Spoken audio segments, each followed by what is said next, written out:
Hey everyone, welcome back. Before we jump into tonight's story, if you're new here, make sure to hit that subscribe button and ring the bell so you never miss a deep dive. Seriously, it helps the channel grow and lets me keep making weird history for you.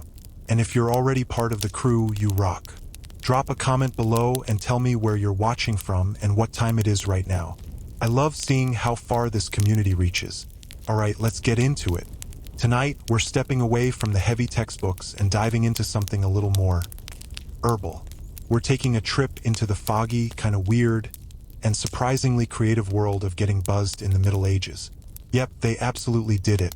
But trust me, their methods were nothing like what you'd see today.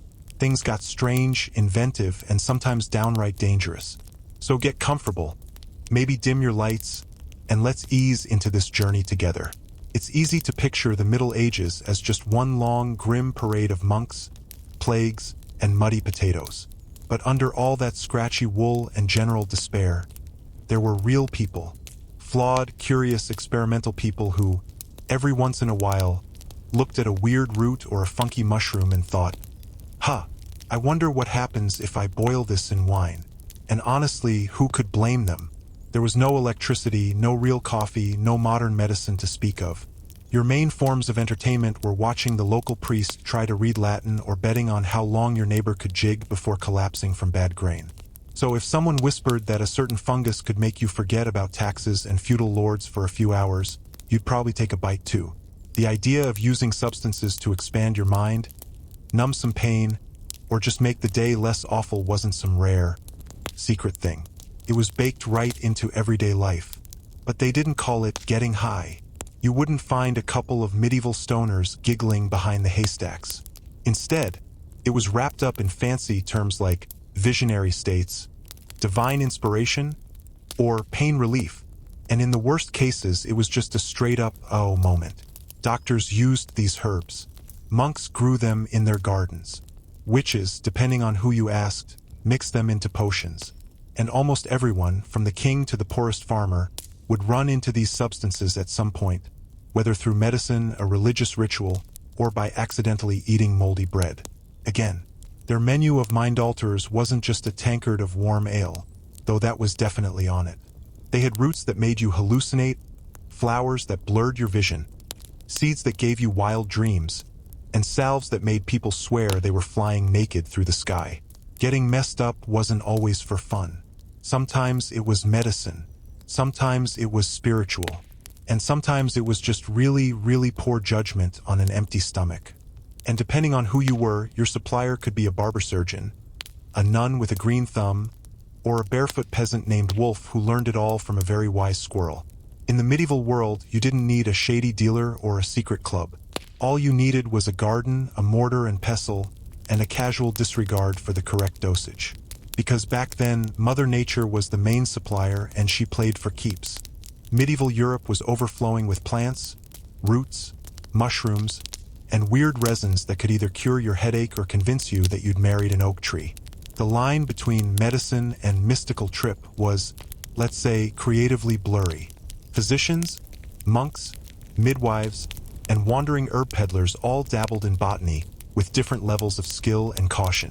If you needed something to knock you out, calm your nerves, or make you see angels in your stew, they had options. Take henbane, for example. This plant was like nature's version of playing Russian roulette. Prepared just right, it could ease pain and bring on sleep.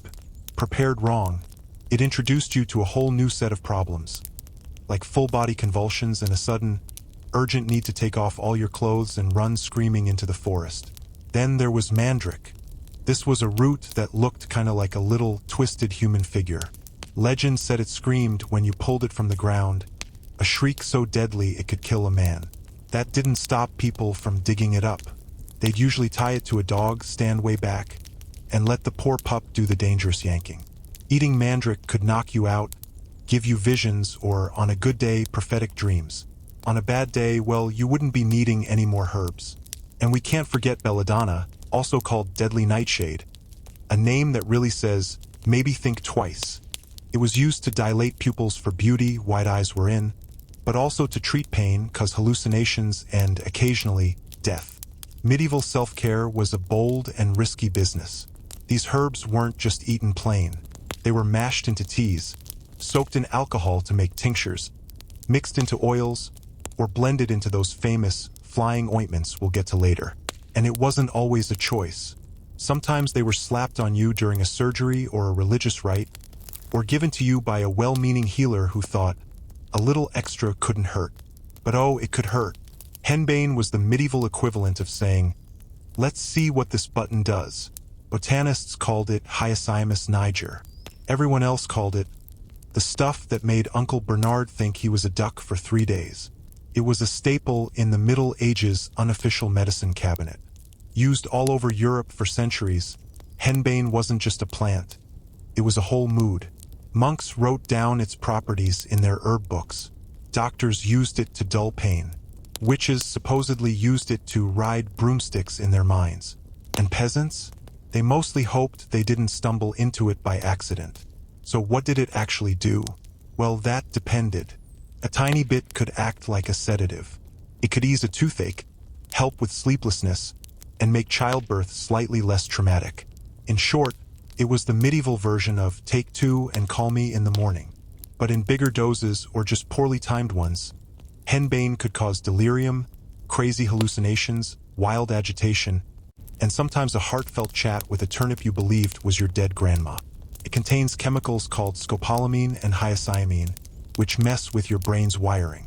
To put it simply, your medieval mind would go off the rails real fast. You'd see things that weren't there, get totally lost, have a mouth dry as dust, and maybe break out into some spontaneous interpretive dance. Henbane was often smoked, brewed into tea, or mixed with animal fat and rubbed on the skin. A popular method for anyone who didn't want their thoughts to move in a straight line. Was it legal? Technically, yeah. The idea of controlled substances didn't exist yet. But it was controversial, especially with the church. Anything that messed with your perception was suspicious. Visions were supposed to come from saints and prayer, not from some funky shrub. Still, henbane had its fans among healers, mystics, and folks with nothing left to lose. It even made its way into beer recipes before people wised up and switched to safer stuff like hops. Few plants in the medieval world were as feared, revered, and totally misunderstood as mandrake. This root was so potent and weirdly human-shaped that it sparked a wild mix of botany, folklore, and sheer panic. Known to scientists as Mandragora officinarum, mandrake was linked to sleep, hallucinations, fertility, and a high chance of either a mystical vision or waking up in a ditch next to a confused goat. Either way, something was going to happen. Medieval herbalists believed the root, which often looked like a stumpy, twisted little person, held powerful magic and medicine. It was a sedative, an anesthetic, an aphrodisiac, and according to some, a direct line to prophetic dreams. You could boil it in wine to calm serious pain. Or you could breathe in its fumes and immediately start questioning every life choice you'd ever made. But the real fame of mandrake came from its supposed habit of screaming when you pulled it out of the dirt. Yes, screaming. As in, don't yank me up or you'll die from the sound, kind of screaming. Medieval guidebooks seriously warned that just hearing the mandrake's cry could kill a man. This led to some creative harvesting methods. The most famous one involved tying the root to a dog, walking a safe distance away, and then calling the dog so it would pull the root up. The idea was that the dog would die instead of you. A plan that raises some serious ethical questions, even by medieval standards. Once harvested and the dog was, dealt with, the mandrake could be dried, ground into powder, soaked in liquid, or carried around as a lucky charm. Some people kept tiny mandrake figures in pouches to scare off evil or boost fertility. Because nothing says romance like a mummified root that looks like it's seen some stuff. The church, predictably, wasn't a fan. Anything that caused visions outside of organized religion was seen as borderline witchcraft. Still, monks kept recording mandrake recipes in their herbals with suspiciously detailed instructions. Used correctly, mandrake could numb pain before a surgery, treat insomnia, and create some seriously trippy, vivid dreams. Used wrong, it could make you vomit, knock you out cold, or have your family call a priest because you thought your bowl of soup was whispering secrets to you. Now, Let's say you were a medieval noblewoman trying to make an impression at a big feast. You could wear your finest linen. You could braid flowers into your hair. Or, if you were dead serious about standing out, you could drip actual poison into your eyes. Enter belladonna, also known as atropa belladonna, or more honestly, deadly nightshade. The name alone sounds like a final boss in a dark fantasy game. And yeah, it was both alluring and lethal, the plant version of a seductive but deeply unstable partner. The name belladonna means beautiful lady in Italian. That's because when you put a few drops of its extract in your eyes, it makes your pupils dilate wide open. Big, dark eyes were considered super attractive, mysterious, and even a little saintly back then. The downside? Blurry vision, serious sensitivity to light, and the occasional accidental death. But hey, beauty standards have never been super forgiving. Beyond makeup, belladonna had other jobs. It was used as a painkiller, a sleep aid, and sometimes as a truth serum, though the truth it produced was usually along the lines of "the ceiling is dripping Latin prayers." The plant contains atropine and scopolamine, chemicals that mess with your nervous system in ways that range from mildly trippy to "why is the wallpaper breathing?" It was a common ingredient in potions, those flying ointments we keep mentioning, and some very questionable medical procedures. Need to numb a patient before sawing off a limb? Belladonna. Want to fake a death-like sleep for a play or something shady? Belladonna. Want to accidentally have a chat with a few saints? Or maybe the devil? In your dreams? You get the idea. And yet, despite being straight-up toxic, belladonna was a standard part of the medieval medical kit. Doctors used it carefully or recklessly depending on how bad the plague was that week. It shows up in herb books, recipe guides, and even love charms all across Europe. Before modern edibles came in cute packaging with fruity flavors, medieval folks were already getting inventive, just not with chocolate. They used ointments, balms, tinctures, and potions. And let's be real, the word ointment rarely inspires confidence, especially when the recipe calls for belladonna, fat from a black cat, and a sketchy amount of hemlock, all stirred counterclockwise under a full moon. Welcome to the world of medieval transdermal delivery systems. Or in plain English, rubbing weird paste on your skin and hoping for the best. These concoctions weren't for a casual buzz. Many were tied to rituals, folk medicine, and trying to reach spiritual heights. They could knock you out, send you into a trance, or if you messed up, make you believe you were turning into a lizard. You usually rubbed them on your skin, which sounds safer until you learn the favorite spots were the thin, sensitive mucous membranes. Yep, those membranes. This brings us to the infamous flying ointments linked to witches. A lovely blend of henbane, mandrake, belladonna, and pig fat, often applied to, let's say, intimate areas. The goal? A wild, euphoric feeling of flying. The result? Either a transcendent out-of-body journey or waking up in a haystack with half your teeth missing and no memory of how you got there. That's a wrap for part 3. If you're enjoying this weird history lesson, do the channel a solid and hit that like button. It helps more than you know. Beyond the creepy salves, medieval potions were often drunk, mixed into wine, broth, or some other liquid that smelled like regret. Apothecaries loved mixing poppy extract with spiced wine, a combo strong enough to numb you during surgery or give you a front-row seat to a divine revelation you didn't ask for. And we can't forget the elixirs sold by wandering quacks. These traveling salesmen promised to cure everything from a broken heart to the plague, using recipes that could probably also dissolve a leather boot. Did they work? Maybe. Or maybe they just made you forget what was wrong in the first place. The magic and horror of these medieval edibles was that nobody could predict the outcome. Would you sleep like a baby, talk to angels, or scream at the moon while swearing loyalty to a root vegetable? There was only one way to find out. Now let's talk about the broomstick, that iconic airborne accessory of the medieval witch. It might seem silly now, the stuff of fairy tales and Halloween, but back then it came with a scandalous backstory. Spoiler, the broomstick wasn't just for sweeping. The link between witches and broomsticks has chemical roots. And no, not just mandrake. Historical records, especially those written by paranoid inquisitors, describe witches using flying ointments, thick, trance-inducing pastes made from plants like henbane, belladonna, and monkshood. Ingredients about as friendly as a drunk porcupine. Here's the kicker. These ointments usually weren't eaten. Why? Because the ingredients were toxic, and your stomach tends to protest. Instead, they were applied to the skin. And by skin, they meant the thin, absorbent mucous membranes. And by mucous membranes, yeah, you're thinking exactly right. Hence, the broomstick. Or, as some old texts delicately put it, a staff anointed for transportation. The handle was used as an applicator for the ointment in those high-absorption areas. Not exactly a family-friendly image, but apparently highly effective. Within minutes, users reported visions of flying through the night, attending wild feasts with the devil, or just hovering over their village like the world's most confused bird. Of course, these were hallucinations. But in an age where medicine, magic, and religion all shared the same messy bed, nobody questioned it too hard. Inquisitors and theologians took note, not because they cared about pharmacology, but because they saw flying as proof of hanging out with demons. Ironic, since the trips were chemically induced and totally unreliable. But when has medieval justice ever needed solid evidence?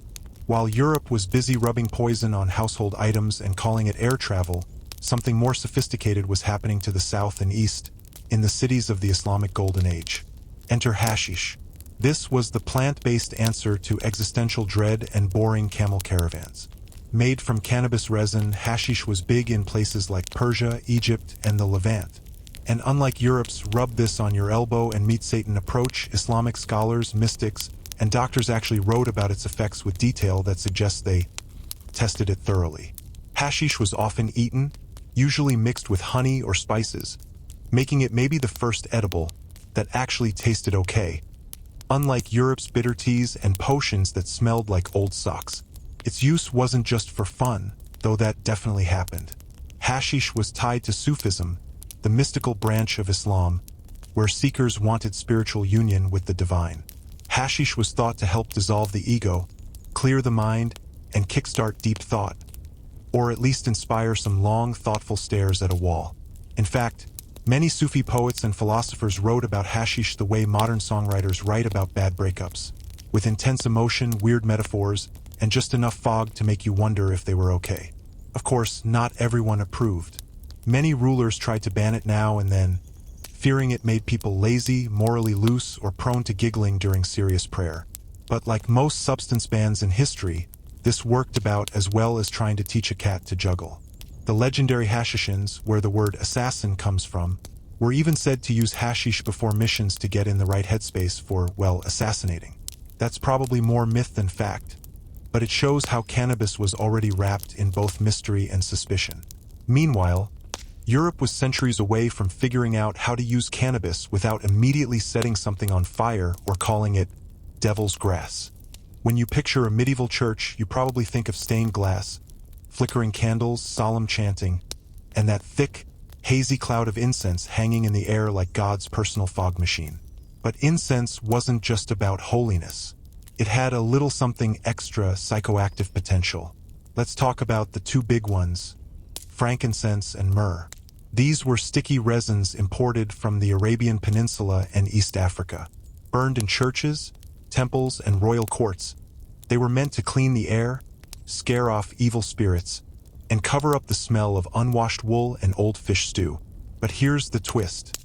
Modern science shows that burning frankincense releases compounds, especially one called insensilyl acetate, that can actually affect the brain's emotional center.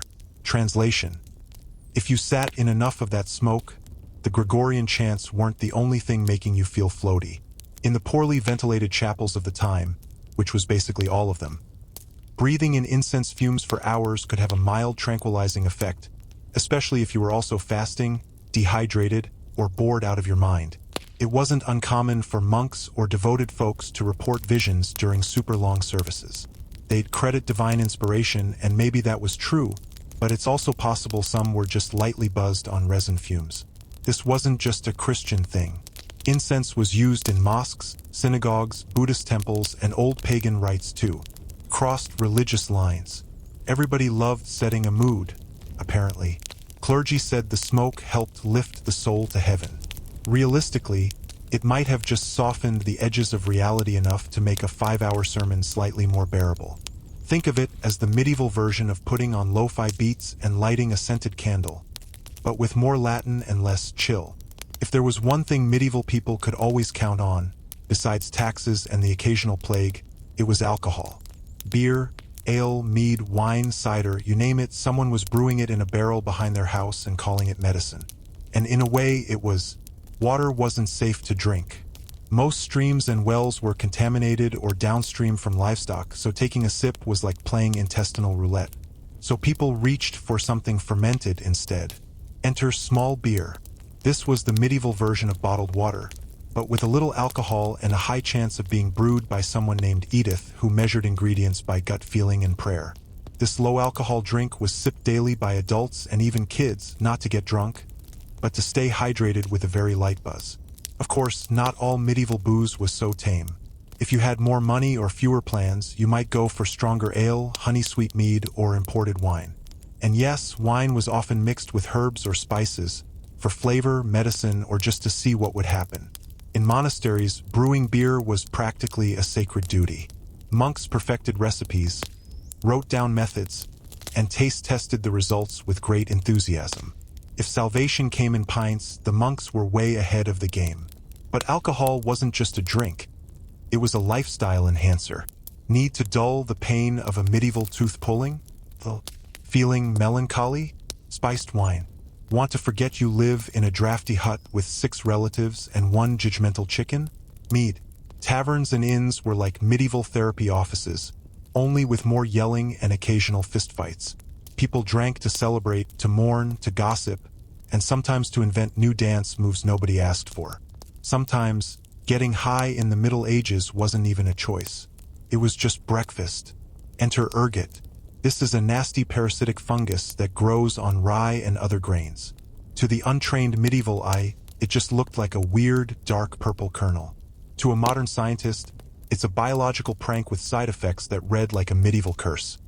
Convulsions, hallucinations, a burning feeling in your limbs, and sometimes the sensation that your hands have turned into spiders. This fungus was the accidental ingredient in what some call history's first bad acid trip.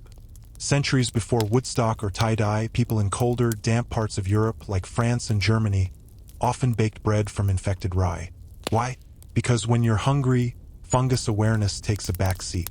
So entire villages would unknowingly eat ergot-laced bread. The results were both spectacular and horrifying.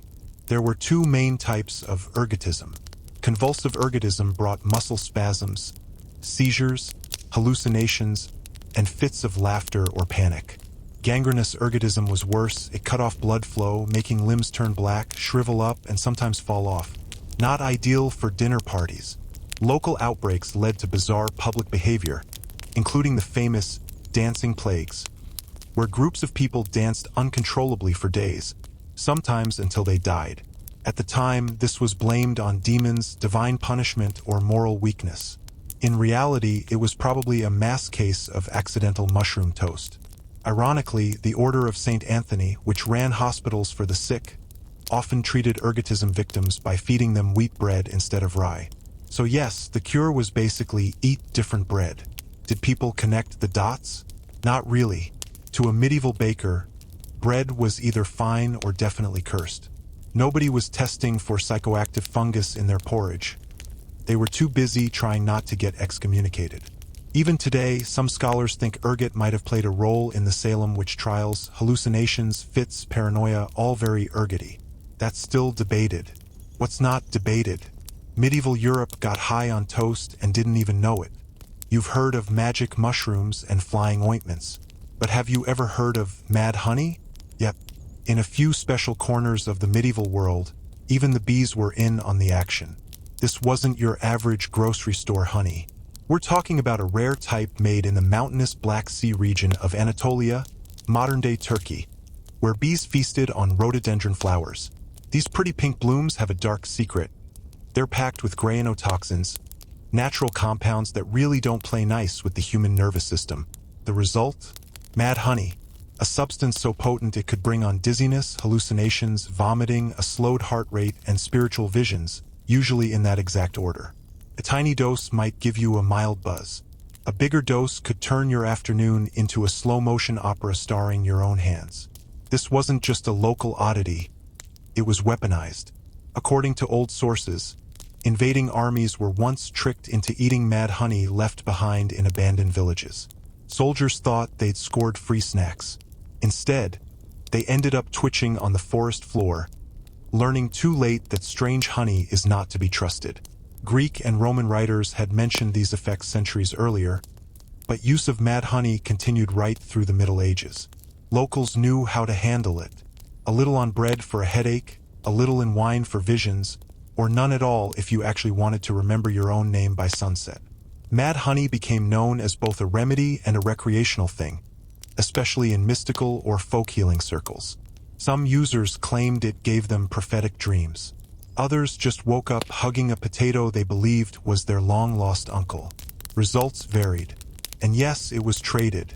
Ambitious merchants sold it in little ceramic jars, usually without any dosage instructions, because who needs warning labels when you live in an era where putting leeches on someone is considered advanced medicine? Not everyone in the Middle Ages was a priest, a noble, or a plague-ridden peasant.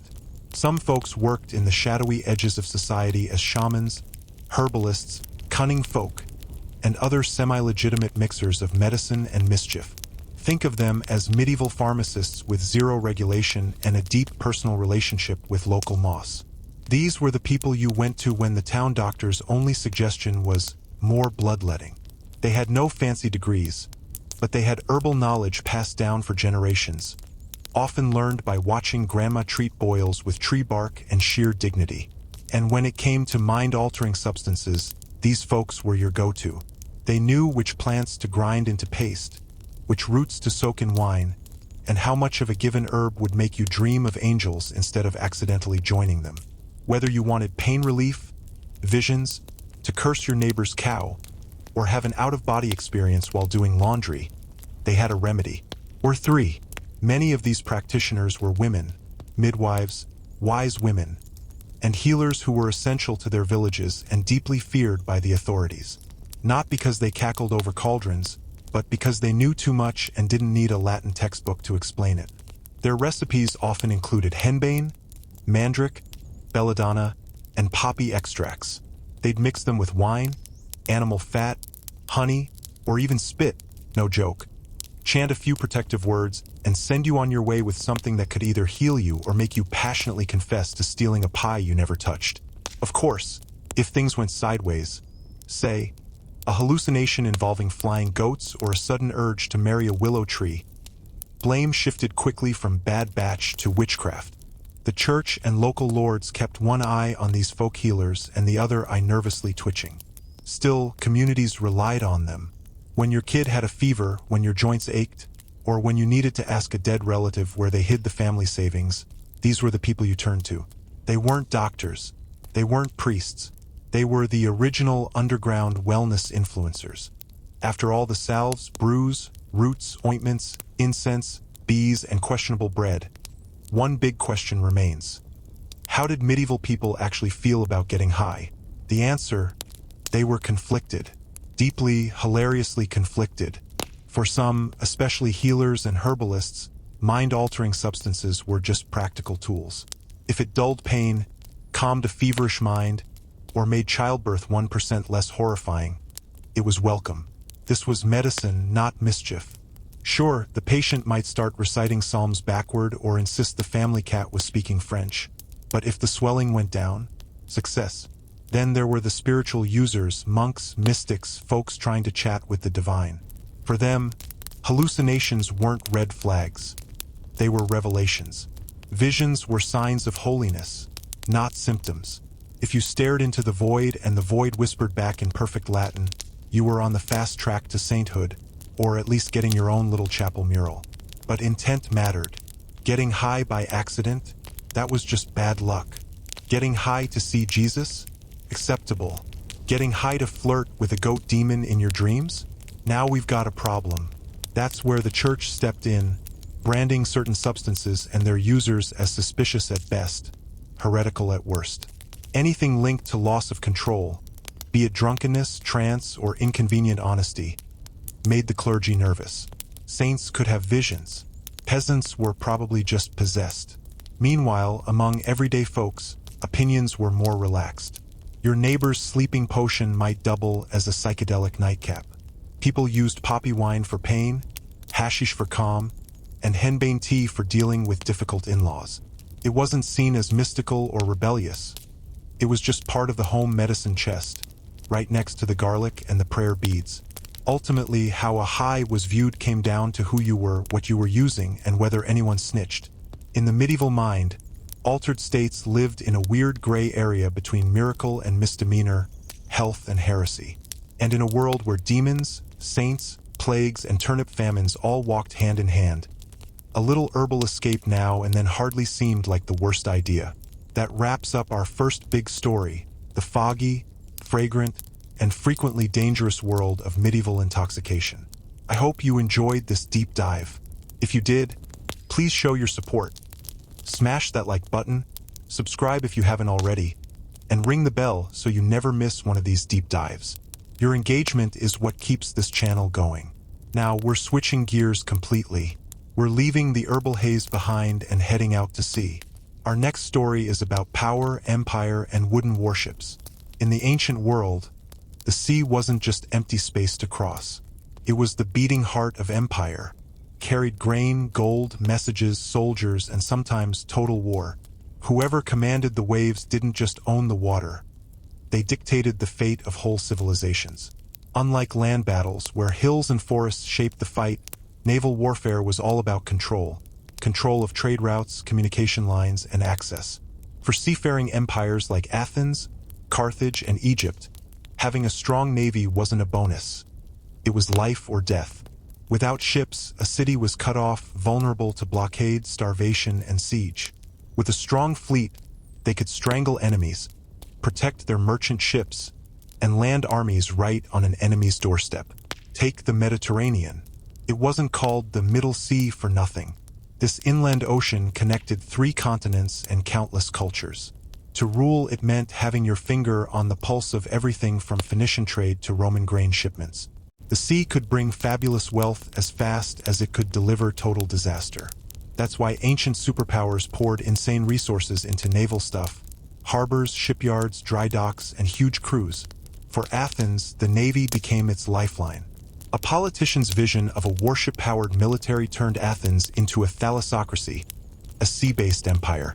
Its ships guarded grain convoys from Egypt, collected tribute from allies, and smashed Persian ambitions at battles like Salamis.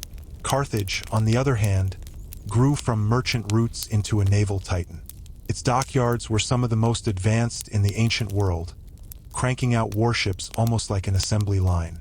Carthaginian power wasn't just about fighting. It was backed by generations of sailors who knew the sea like the back of their hand. Egypt, sitting at the mouth of the Nile and on the Red Sea, also leaned hard on its fleets to protect trade with the Levant and Nubia.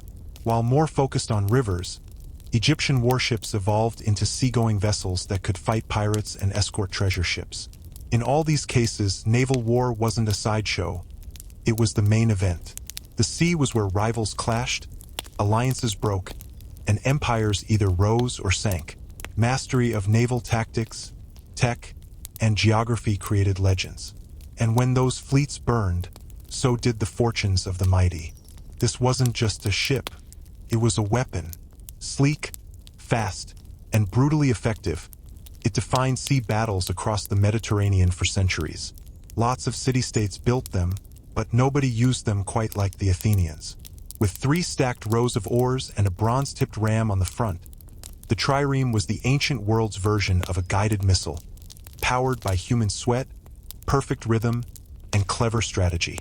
A typical trireme was about 120 feet long but only 18 feet wide. That narrow shape was the whole point. It let the ship slice through water with minimal drag, and its shallow draft meant it could get right up close to shore for quick raids or surprise landings. The name trireme comes from its 3 tiers of oars, stacked vertically. These weren't just random guys rowing. Each was a trained sailor who knew how to move in perfect unison, hitting speeds up to 9 knots in a battle sprint.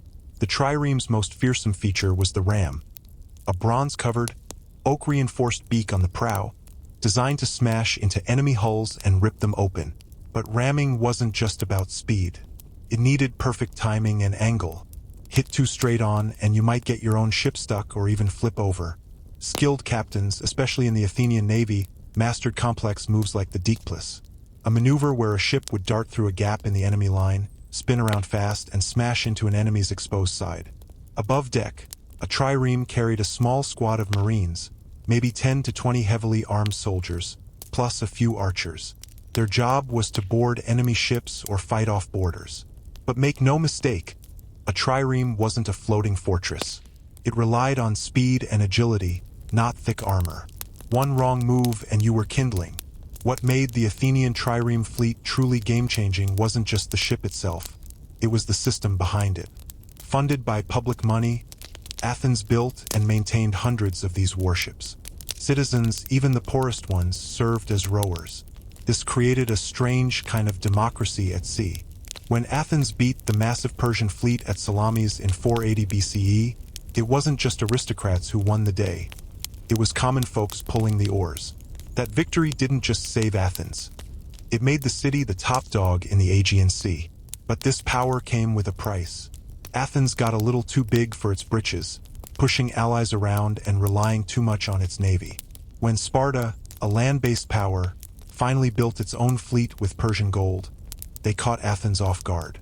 At the Battle of Ægospotami in 405 BCE, Sparta crushed the Athenian navy. With its fleet gone, Athens was starved into surrender. The lesson? Even the greatest naval power could sink if it got too cocky. That's the story of the trireme and Athens. Up next, we'll get into the nitty-gritty of how these ancient sea battles actually went down. It was less about cannon fire and more like high-speed chess, with a lot of splintering wood. If you're finding this dive into ancient warfare fascinating, do me a favor and hit that like button. It tells the algorithm you want more like this. And subscribe so you don't miss a single part. Alright, let's talk tactics. Ancient naval combat wasn't a cannon-blazing slugfest. It was more like a deadly, high-speed dance with some street fighting mixed in. The main goal? Disable or sink the enemy before they could do the same to you. And the primary tool for that was the ram. Ramming was the centerpiece of trireme tactics. The idea was simple. Pierce the enemy's hull below the waterline with your bronze-covered prow. A solid hit could send a ship to the bottom in minutes. But pulling it off was anything but simple. Timing, angle, and crew coordination were everything. Come in too sharp and you'd just glance off. Come in too direct and you might embed your ship into theirs, leaving both vessels stuck and helpless. To land a clean hit, fleets used fancy maneuvers with Greek names. The deekplus involved a ship slipping through a gap in the enemy's formation, then pivoting hard to strike a vulnerable flank from behind. The periplus was a wide circling move to get around and hit the enemy from the side or rear. These weren't brute force tactics. They were precision strikes that depended on the rower's perfect sync and the captain's quick thinking. But sometimes plans fell apart. Rams missed, ships crashed together, or snapped. That's when Plan B kicked in, boarding. Once two ships were locked together, Marines would leap onto the enemy deck with swords, spears, and shields. This turned the sea battle into a brutal, close-quarters brawl, more like a dockside gang fight than an orderly line of battle. Archers and slingers up in the rigging added to the chaos, picking off anyone who looked like a leader. Some fleets, like the Romans later on, actually preferred boarding over ramming. They even invented a special device called the corvus, a big boarding plank with a spike on the end. They'd drop it onto an enemy ship, the spike would bite in, and suddenly you had a stable bridge for Roman infantry to charge across. This trick helped Rome, who were landlubbers at heart, beat more experienced Carthaginian sailors in the First Punic War. What the Romans lacked in sailing skill, they made up for in sheer, brutal infantry strength. Of course, this made naval battles even bloodier and more chaotic. Once boarding started, there was no easy retreat. It was kill or be killed on a deck slick with seawater, blood, and broken timber. The psychological terror was real. The sound of the ram striking, the screams, the clash of metal. It was a full sensory nightmare. And then there was the ultimate equalizer, fire. If ramming was the scalpel of ancient naval warfare, fire was the sledgehammer. There was no more terrifying sight than a flaming ship drifting toward your packed formation. Fire ships, old vessels loaded with pitch, tar, oil, and sulfur, set ablaze and set adrift, were weapons of chaos.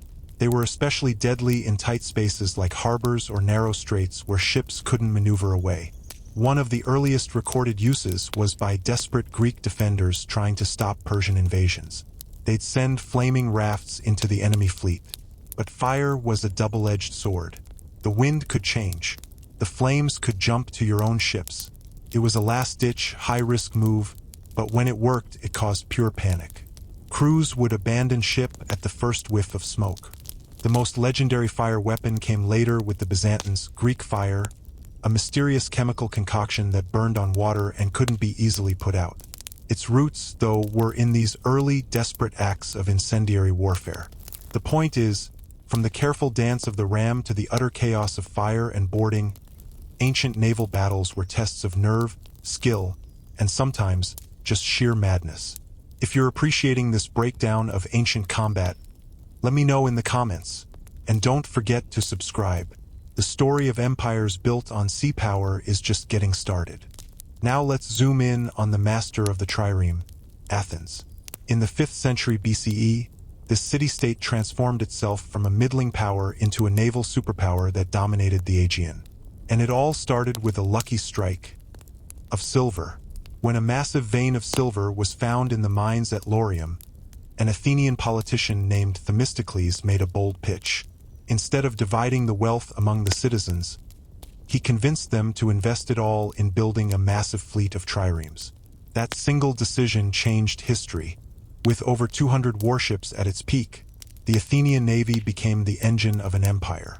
The city's power was no longer about its hoplite soldiers or its walls. It sailed on wood, sweat, and strategy. The iconic victory was at Salamis in 480 BCE, where Themistocles' smaller fleet trapped and annihilated the much larger Persian navy in a narrow strait. That win didn't just save Greece.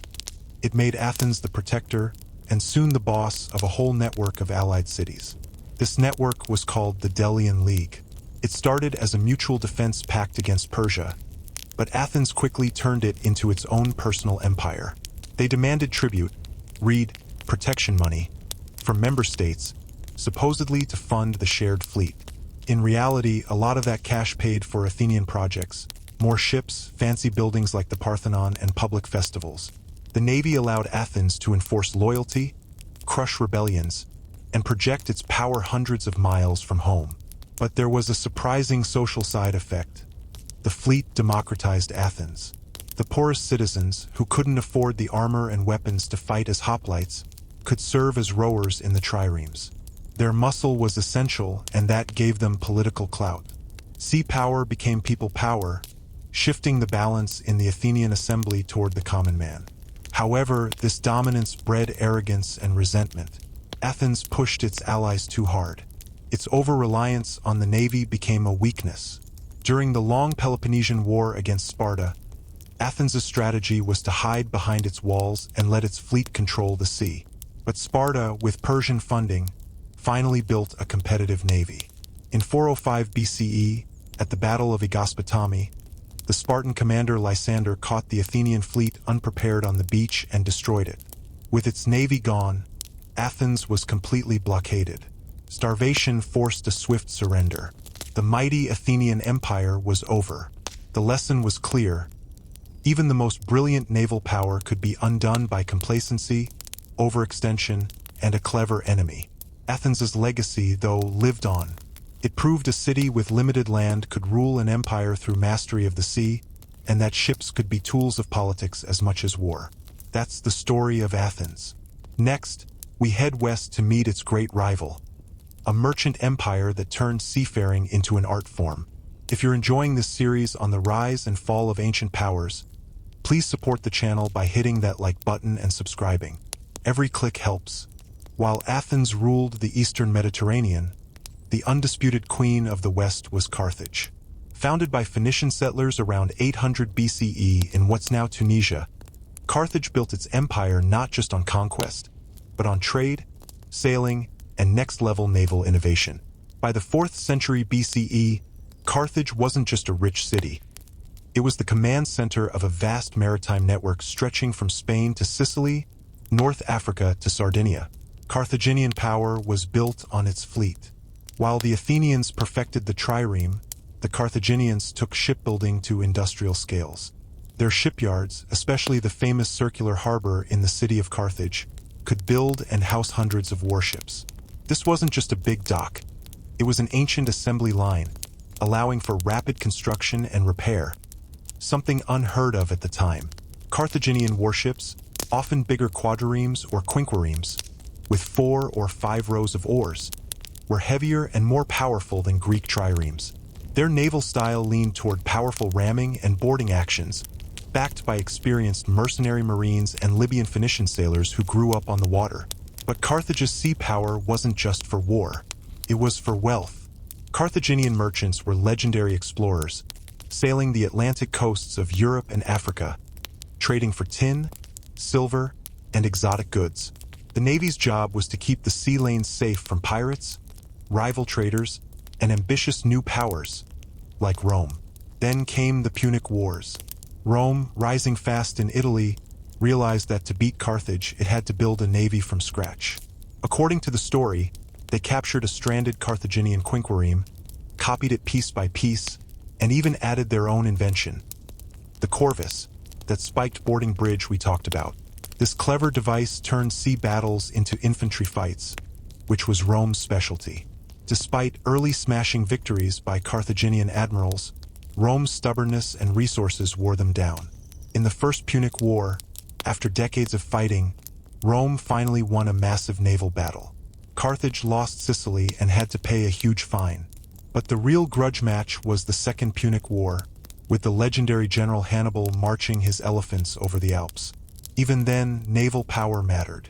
Rome used its fleet to blockade Carthage and prevent reinforcements from reaching Hannibal in Italy. The end came in the Third Punic War. By then, Carthage was a shadow of itself, its fleet long gone. Rome besieged the city, burned it to the ground, and famously salted the earth so nothing would grow. Carthage's naval dominance was erased, but their legacy is undeniable. They weren't just warriors. They were master merchants, brilliant shipbuilders, and fearless navigators who showed how to build an empire on trade and sea control. That's the story of Carthage. Up next, we go even further back, to a civilization whose ships ruled not the open sea, but the lifeblood of its empire, the Nile. If this deep dive into forgotten superpowers is your thing, let me know in the comments. And don't forget to subscribe for the next chapter. When we think of ancient Egypt, we think pyramids, pharaohs, and temples, not warships. But Egypt was one of the first civilizations to understand naval power, both on the lazy Nile and out in the open sea. Its ships might not be as famous as Greek triremes, but for thousands of years, Egypt used boats to hold its empire together, move armies, and protect its economic lifeblood. The Nile was Egypt's highway. This river connected north and south, desert and delta. As early as 3000 BCE, Egyptian shipbuilders were making vessels from bundled papyrus reeds, and later, from cedar wood imported from Lebanon. These riverboats carried grain, gold, giant stone blocks for pyramids and soldiers. Pharaohs led naval expeditions south into Nubia for gold and ivory, and east across the Red Sea to a mysterious, rich land called Punt for incense and exotic animals. But Egypt's ambitions went beyond the river. By the time of the New Kingdom, around 1550 to 1070 BCE, Egypt had real seagoing warships capable of fighting pirates, repelling invasions, and projecting power. Under warrior pharaohs like Thutmose III and Ramses III, Egypt fought major sea battles. The most famous were against the Sea Peoples, a mysterious coalition of raiders who attacked the entire eastern Mediterranean. A relief at Medinet Habu shows Ramses III's battle, Egyptian archers firing from ships, marines fighting hand-to-hand on enemy decks, and the sea choked with chaos. Unlike agile Greek triremes, Egyptian warships were broader, sail-driven vessels. They had raised fighting platforms and were crewed by archers and spearmen. Their strength was mobility along coasts and rivers, where they could deploy troops fast or ambush enemy supply lines. Naval power also protected Egypt's economy. Grain shipments to the Levant and trade with the Aegean were guarded by Egyptian escort ships. Ports like Byblos became crucial hubs. Even foreign kings asked for Egyptian shipwrights. Their skills were so respected. Over time, Egypt's power faded under waves of foreign rule: Libyans, Assyrians, Persians, Greeks, and finally Romans. But its long legacy of river and coastal warfare set the stage for naval traditions across the ancient Near East. Egypt's ships ruled the rhythm of an empire, sailing where the Nile flowed and where pharaonic power demanded. That wraps our look at Egypt. Now, let's turn to the empire that started with no navy at all and ended up calling the Mediterranean Mare Nostrum our sea. Let's talk about Rome. When the Roman Republic first rose, it was a land power through and through. Its strength was its legions and its roads, not its ships. But that changed almost overnight when Rome bumped up against Carthage in the 3rd century BCE. Faced with a maritime superpower, Rome did what it did best. It adapted, fast and brutally. At the start of the First Punic War in 264 BCE, Rome had basically no fleet. Carthage had centuries of naval dominance. So the Romans, in a move of sheer audacity, reverse-engineered the enemy. Legend says they captured a Carthaginian quinquereme that ran aground, used it as a blueprint, and built 100 copies in 60 days. But they knew they couldn't outsail the Carthaginians. So they changed the game with the corvus, that spiked boarding bridge. It turned sea battles into floating infantry brawls, Rome's comfort zone. The tactic worked. In battles like Mylae and Ecnomus, Rome's rookie sailors beat veteran Carthaginian crews through sheer aggression and the corvus. The device was eventually abandoned. It made ships dangerously top-heavy. But it had already tipped the war in Rome's favor. By winning the First Punic War, Rome got Sicily and became a naval power. In the Second Punic War, while Hannibal was terrorizing Italy by land, Rome used its navy to blockade Carthage, raid its coasts, and cut Hannibal off from reinforcements. Sea control was a huge, if less dramatic, part of Hannibal's ultimate defeat. Under the empire, Roman naval power became about policing and logistics. The Classis Missinensis and Classis Ravenatus were the two main imperial fleets, based in Italy to protect grain shipments from Egypt, suppress piracy, and ferry troops. Roman sailors were often non-citizens from seafaring provinces. The navy wasn't glamorous like the legions, but it was essential, kept the empire connected and fed.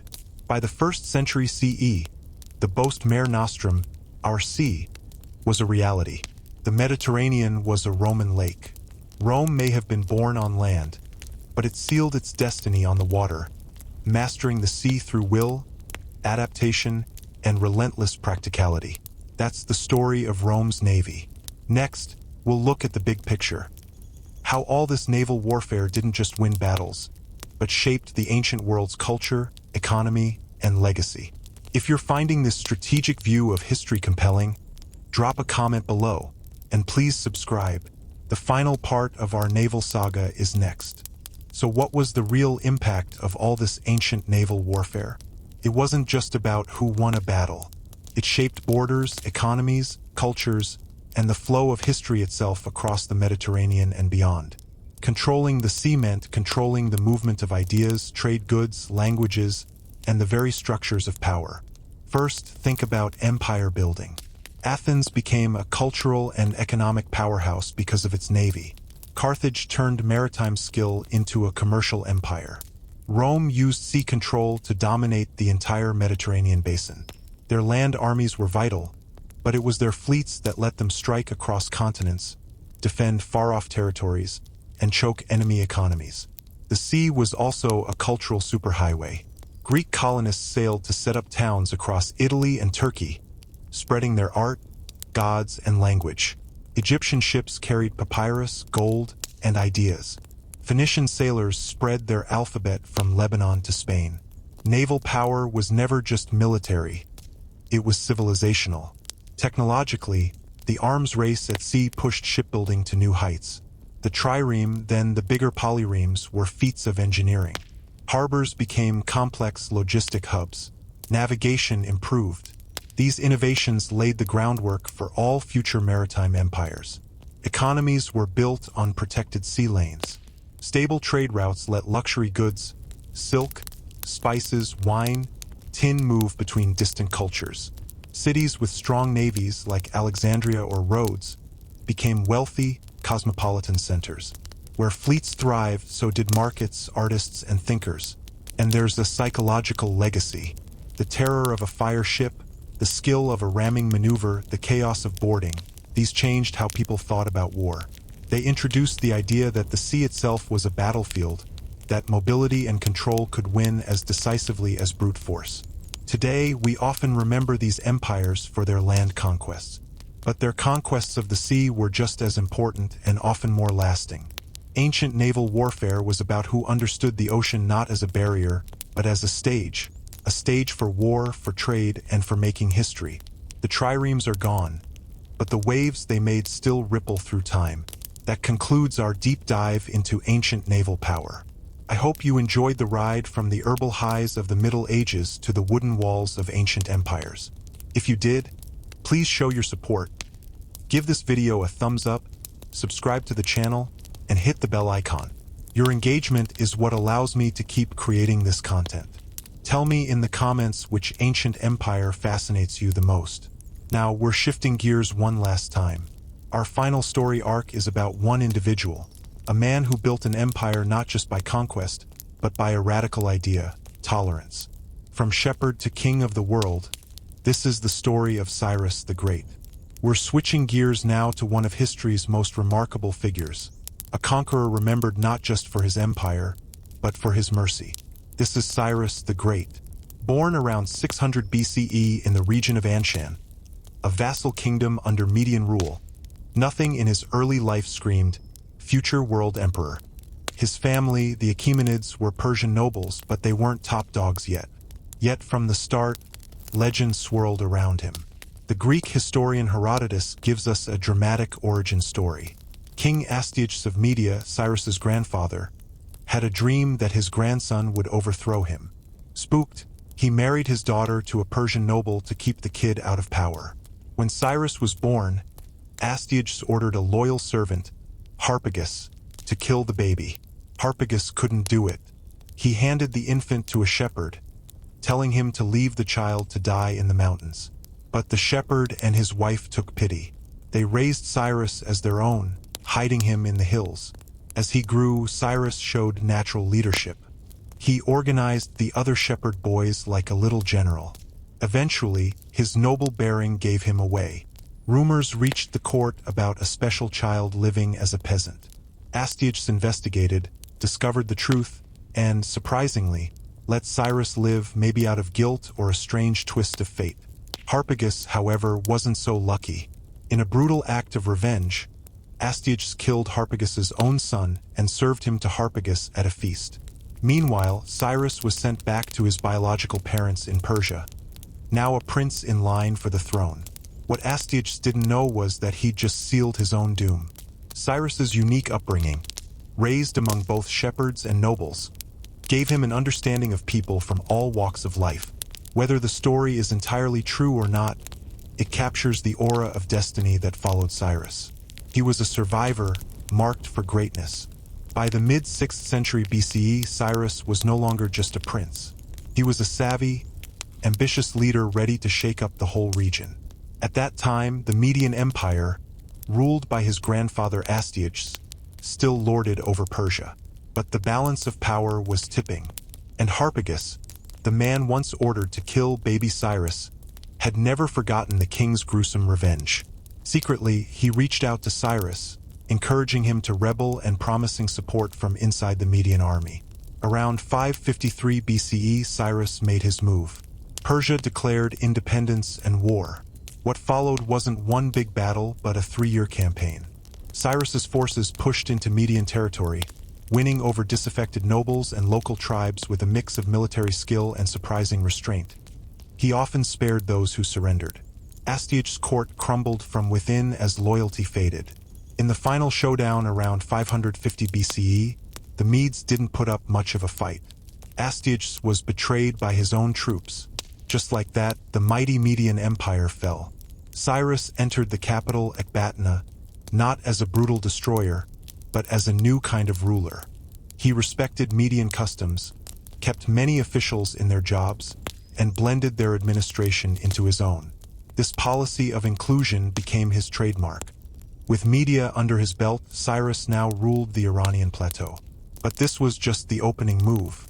The real game was about to begin. Fresh off beating the Medes, Cyrus the Great looked west to a kingdom famous for one thing: ridiculous wealth. Lydia ruled by King Croesus. The name Croesus became a byword for being filthy rich. His capital, Sardis, dripped with gold, and his army was strong, especially its cavalry. But Croesus made a classic rich guy mistake. He underestimated the new kid on the block. Trying to check Persian expansion, Croesus made alliances with Egypt and Babylon and even asked the famous oracle at Delphi for advice. The oracle gave him a classic cryptic answer. If he attacked Persia, he would destroy a great empire. Taking this as a green light, Croesus invaded in 547 BCE. The two armies clashed at the Halys River. The battle was fierce but inconclusive. Croesus, figuring the fighting season was over, pulled back to Sardis to wait for his allies in the spring. Cyrus did the unexpected. He didn't break for winter. He pursued. In a bold, freezing campaign, he marched his army to Sardis and put the city under siege. Trapped, Croesus had to fight. According to Herodotus, Cyrus used a sneaky tactic. He put his baggage camels in front of his army. The unfamiliar smell and sight spooked the Lydian horses, their best weapon, throwing their cavalry into chaos. Within 2 weeks, Sardis fell. Croesus was captured alive. What happened next made Cyrus a legend. Instead of executing this fabulously wealthy rival, the standard practice, Cyrus spared him. The story goes that as Croesus was about to be burned alive on a pyre, he cried out the name of the wise Athenian, Solon. Moved by this, Cyrus asked what he meant. Croesus recounted how Solon had warned him that no man can be called happy until you know how his life ends. Struck by the wisdom and the irony, Cyrus ordered the flames put out. He not only spared Croesus but later made him an advisor. Whether completely true or not, this tale perfectly illustrates Cyrus's reputation for clemency and wisdom. With Lydia conquered, Cyrus gained its insane treasury and control over the wealthy Greek cities along the Ionian coast. His empire was swelling fast, but one giant still stood in his way: the ancient, magnificent, but rotting empire of Babylon. That's where we head next. By the 540s BCE, only one major power blocked Cyrus from ruling the Near East: Babylon. This was the grand, ancient metropolis of ziggurats, the hanging gardens, and massive double walls.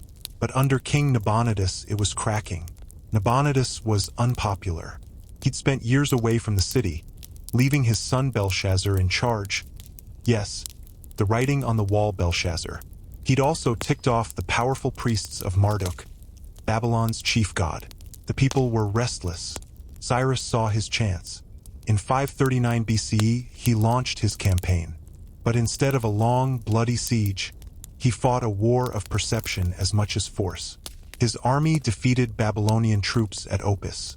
Then, they positioned Cyrus not as a foreign invader, but as a liberator sent by the god Marduk himself to free Babylon from Nabonidus's bad rule. The propaganda worked. The most astonishing part? When Cyrus approached Babylon, the city gates were open to him. Some say it was political deal-making. Others say it was betrayal from within. Regardless, he marched into one of the world's greatest cities without a fight.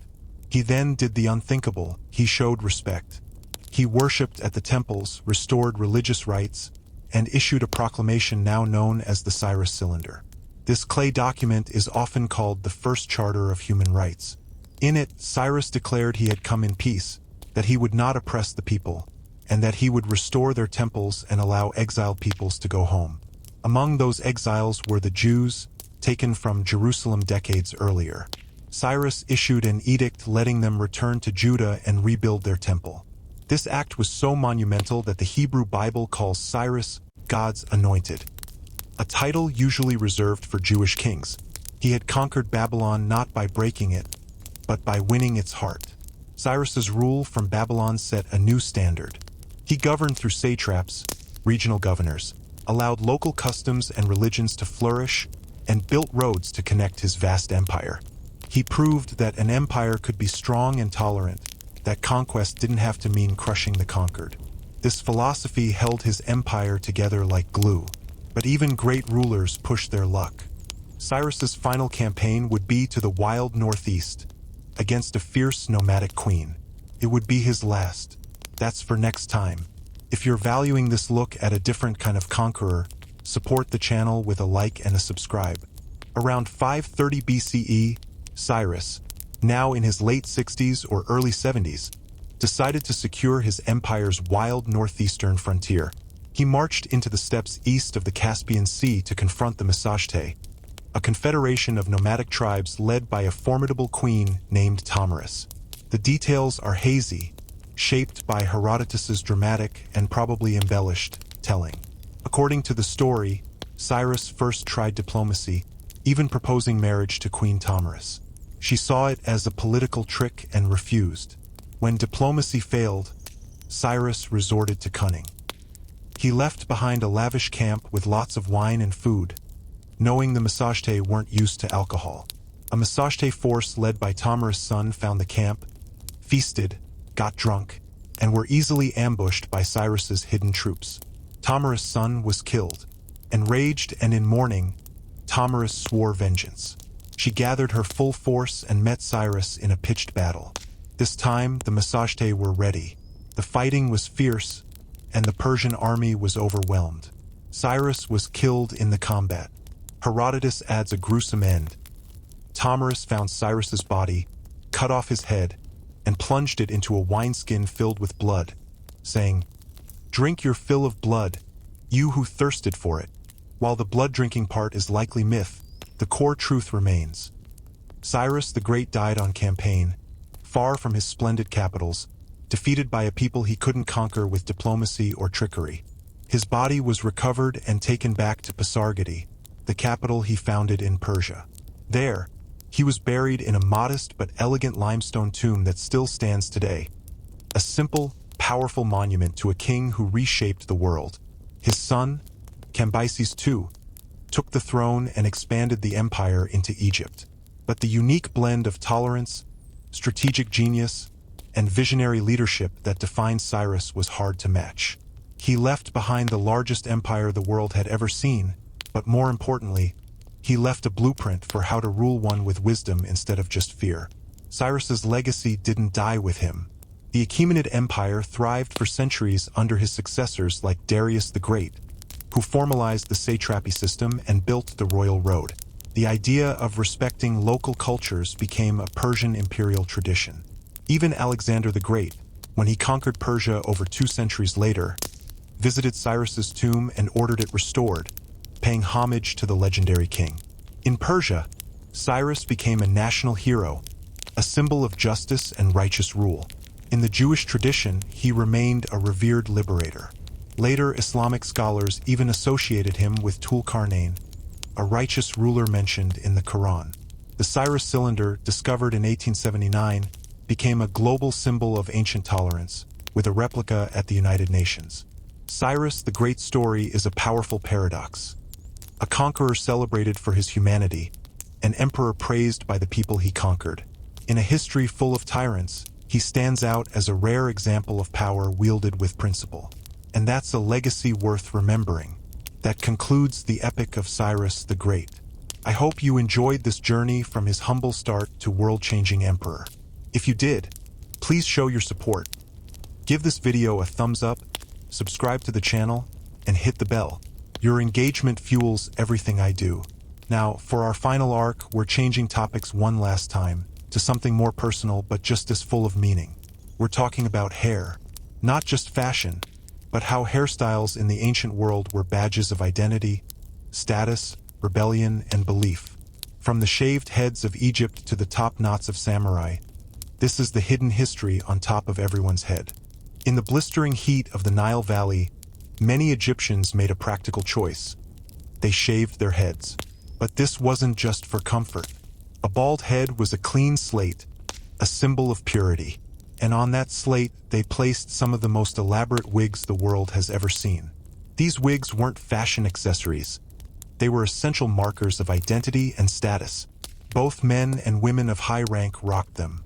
Wealthy elites commissioned wigs made from real human hair, imported horsehair, or woven plant fibers. They were intricate, with multiple layers, tight braids, gold beads, and even perfumed wax cones placed on top that would melt in the sun, releasing scent all day.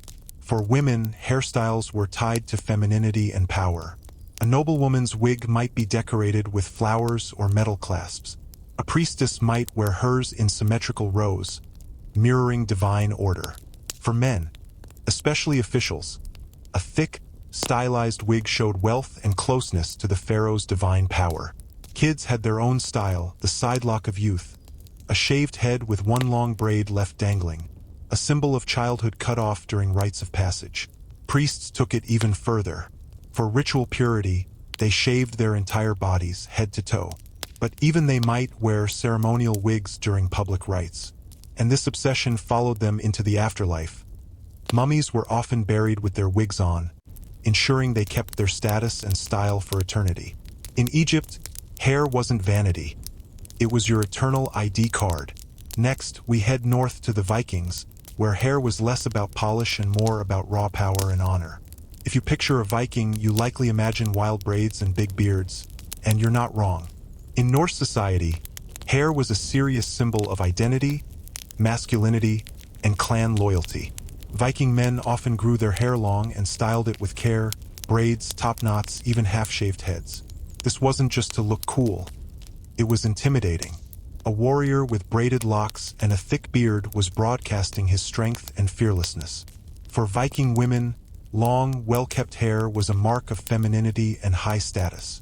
They braided it in complex patterns, sometimes weaving in ribbons or beads. A married woman might wrap or cover her hair to signal she was taken. Hair was so tied to honor that cutting it off without permission was a grave insult that could start a blood feud. Even the gods had iconic hair, Thor with his red beard, and Sif, whose golden hair was so famous Loki once cut it off as a prank, leading to magical replacements being forged. For the Vikings, hair was personal honor, divine symbol, and social law all wrapped up in one. For Roman men in the early Republic, the ideal was clean-cut and conservative. Short, tidy hair and a clean-shaven face were the norms. Long hair was seen as suspicious, effeminate, foreign, or lazy. A short haircut was a civic statement. I'm disciplined, I serve the state, I'm Roman. But as the empire grew, fashions got flashier. Emperors like Nero and Commodus sported curls and waves, mimicking Greek philosophers or even statues of gods. The Roman top knot, a raised section of curled hair, became a thing, suggesting intellect and refinement. Hair became propaganda. For Roman women, the stakes were even higher. Hairstyles became architectural marvels. The famous Flavian Tower style was a literal mountain of curls and braids piled high on the head. This wasn't a DIY job. It required slave labor, hot irons, and hours of work. The more elaborate the do, the wealthier the woman, because it meant she had the time and servants to maintain it. Hair could also show political loyalty. Empresses debuted new styles on coins and statues, and upper-class women across the empire would copy them instantly. Wearing the empress's hairstyle was a public show of support. On the flip side, enslaved people were often forced to keep their hair short and plain, denying them this form of expression. Soldiers kept practical, uniform cuts. And rebels? Some grew their hair long or adopted barbarian styles to spit in the face of imperial values. Even gladiators used dramatic hairstyles to build their celebrity personas. In Rome, your hair was never just hair. It was a public performance of your place in the world. Now, let's travel to ancient Japan, where hair was a matter of discipline, duty, and deep tradition. The iconic chanmage, the samurai's top knot, wasn't just a haircut. It was a cultural contract. It started practically. The shaved crown kept helmets secure and comfortable in battle. But in the peaceful Edo period, It became a rigid symbol of warrior status and honor, tied to the code of Bushido. Cutting off a samurai's top knot wasn't a trim. It was a symbolic death. A disgraced samurai might be ordered to remove it or do it himself before committing seppuku, ritual suicide. For Japanese women, hair conveyed powerful messages too. In the Heian period, noble women grew their hair extraordinarily long, sometimes longer than their height, wearing it straight down their back in a style called subarakashi. This wasn't just beauty. It was elegance, patience, and high status. Maintaining that length required immense wealth and care.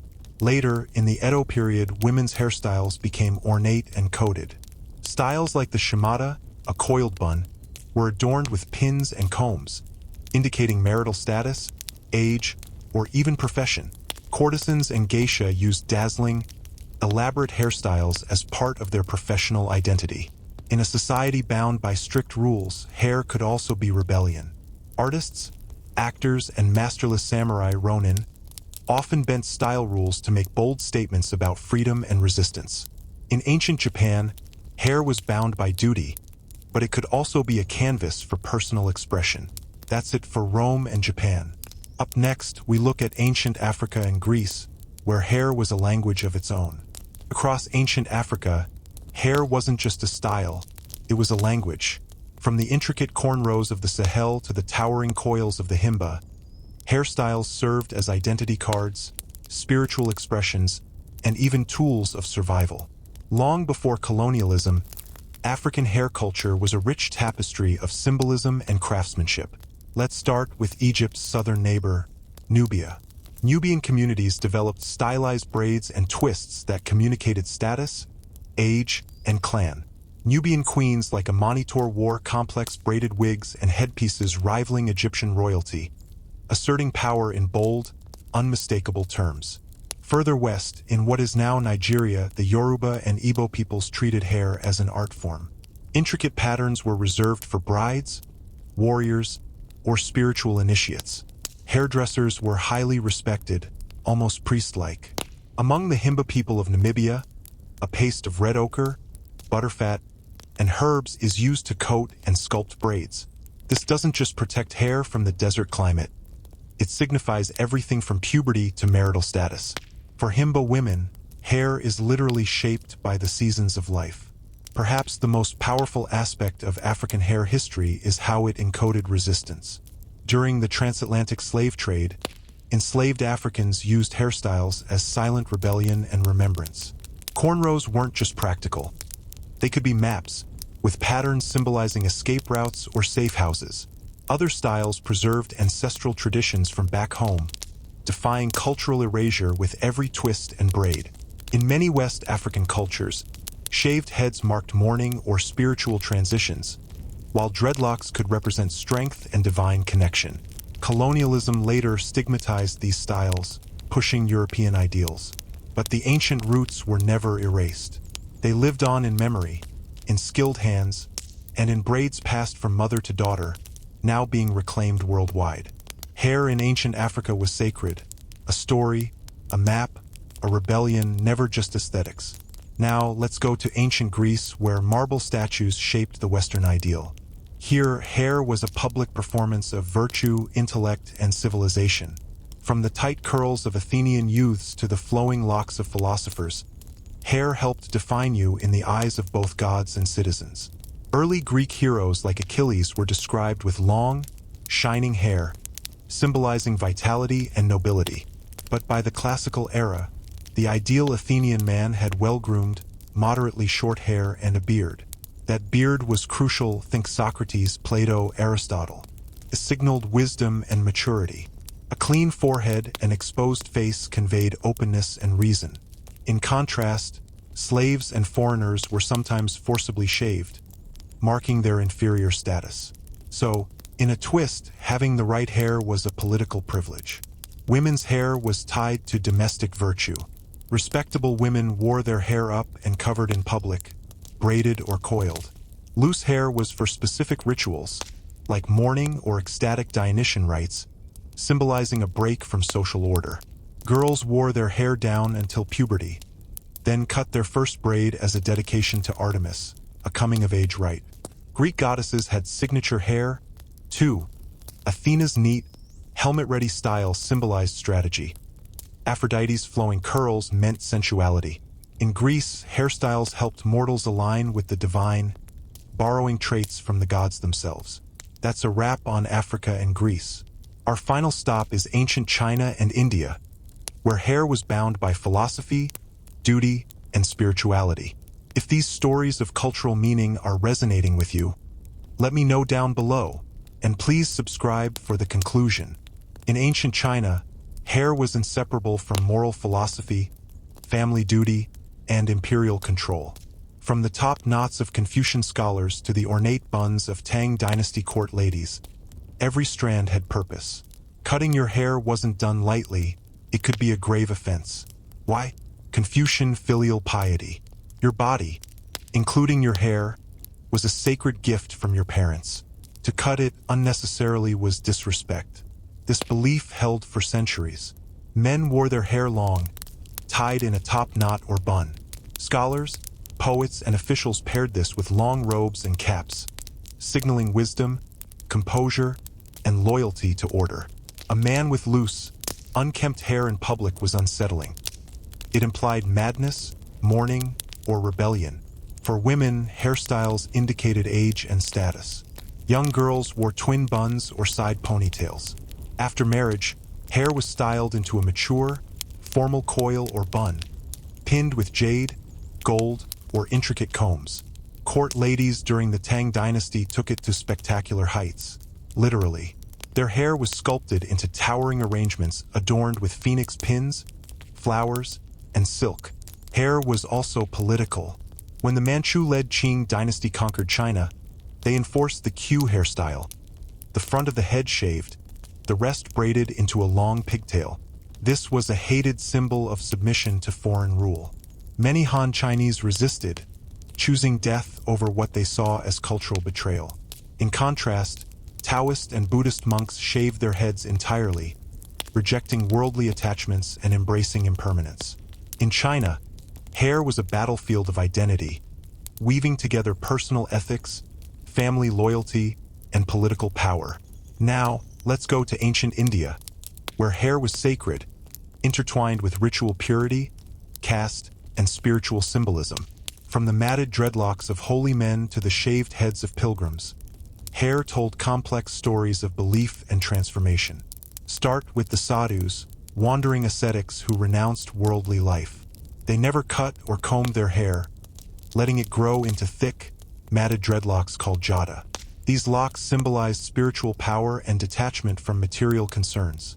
The wilder the hair, the more potent the message. They emulated Lord Shiva, whose jata was said to hold back the mighty Ganges River. For others, shaved heads meant sanctity. Hindu pilgrims often shaved their heads before visiting sacred sites, offering their hair as surrender and purification. A child's first haircut, the mundan, was a key rite of passage, believed to cleanse bad karma. Mourning rituals also required male relatives to shave their heads, symbolizing humility and detachment. Hair communicated caste and marital status. Upper caste men traditionally kept a single tuft of hair at the crown, the shikha, after shaving the rest. This top knot marked them as twice-born, part of the priestly class obligated to perform sacred rites. Cutting the shikha without cause was social death. Women's hairstyles were equally symbolic. Unmarried girls wore hair loose or in simple braids. Married women bound theirs in buns or coiled styles. A neat, oiled braid denoted discipline, beauty, and family honor. Ornamentation with jasmine flowers or gold clips was common for festivals and weddings. Hair was also linked to erotic power, described in texts like the Kama Sutra and depicted in temple sculptures. In India, hair was a direct line to the divine, a marker of social place, and a medium of both devotion and beauty. That's our look at China and India. For our final part, we'll explore how hairstyles were used not just to fit in, but to fight back, as acts of defiance across the ancient world. Throughout the ancient world, hairstyles weren't just about conformity. They were also tools for standing out, resisting, and rebelling.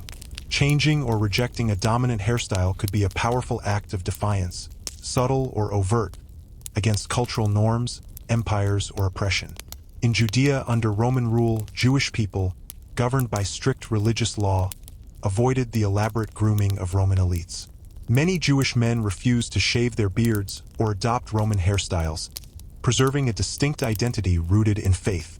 In an empire obsessed with assimilation, their appearance became a quiet, daily protest. In ancient Gaul, the Celts were known for washing their hair with lime water, making it stand stiff and bright, often in mohawk-like crests. Roman writers called it barbaric, but for the Gauls it was war paint in follicle form. The style terrified enemies and bonded tribes in resistance to Roman conquest. The Parthians and later Sassanids, empires east of Rome, weaponized appearance, too. Their kings wore long, curled hair and thick beards, symbols of divine authority and cultural pride. To Romans, it looked exotic and effeminate. To Persians, it declared, "We are not you." Their hair was a statement of unbroken tradition and resistance to Romanization. Even in rigid societies, hair could be wielded by the powerless. Enslaved people across empires, from Greece to the Americas, were often forcibly shaved to strip them of identity. But when possible, they used hair to preserve lineage, memory, and rebellion. Braids concealed seeds for planting. Beads held secret meanings. Styles recreated maps or myths from a stolen homeland. Women rebelled with hair, too. In Sparta, unmarried women famously wore their hair short, unlike other Greek women, an expression of independence and physical readiness. Roman women sometimes rejected courtly trends to align with philosophical ideals like Stoicism or early Christianity, embracing simpler, modest styles. And when emperors fell, their hairstyles fell with them. Cutting off an imperial-style haircut could be a dangerous but bold statement of new political allegiance or dissent. In all these cases, hair wasn't just a mirror of the world. It was a tool to reshape it. When voices were silenced, the scalp became a canvas of resistance. A braid, a buzz, a curl could shout louder than words. That brings us to the end of our final arc. From the herbal highs of medieval Europe to the wooden warships of antiquity, from the tolerant empire of Cyrus to the meaning woven into every hairstyle, we've traveled through some of history's most fascinating corners. I truly hope you've enjoyed this massive deep dive. If you have, please show your support. It makes all the difference. Hit that like button, subscribe to the channel if you haven't already, and ring the bell so you never miss one of these deep dives. Your engagement is what allows me to keep creating this content. Tell me in the comments, which story arc was your favorite? The medieval intoxication, the ancient naval warfare, Cyrus the Great, or the history of hair? I read every comment.